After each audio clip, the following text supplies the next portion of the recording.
एक बार की बात है, एक किसान अपने परिवार के साथ एक छोटे से गांव में रहता था। भीषण गर्मी थी और महीनों से बारिश नहीं हुई थी।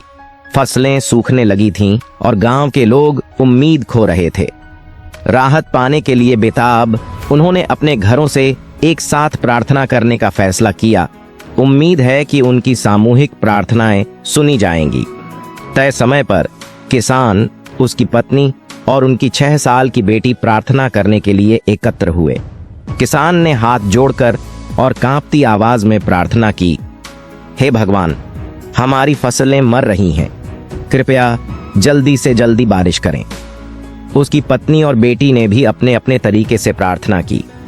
छोटी लड़की ने प्रार्थना की, हे भगवान, मेरे पिता बहुत परेशान हैं, कृपया हमारे गांव में बारिश करें। प्रार्थना के बाद किसान अपने खेतों में जाने के लिए उठ खड़ा हुआ। उसे देखकर लड़की ने पूछा, पिताजी, आप कहां जा रहे हैं? मैं कुछ काम करने के लिए खेत जा रहा हूं, उसने जवाब दिया। रुको, मैं तुम्हारे साथ चलती हूं, उसने कहा और छतरी लेकर वापस घर की ओर भागी। किसान हैरान होकर पूछा, तुम छाता क्यों लाए हो?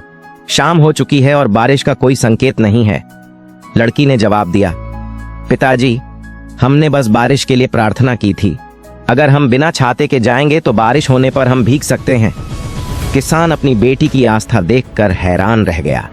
उसने साफ आसमान को देखा, फिर उसके मासूम चेहरे को देखा और महसूस किया कि सच्चे विश्वास का मतलब है ऐसा व्यवहार करना जैसे कि आपकी प्रार्थनाएं पहले ही सुन ली गई हों।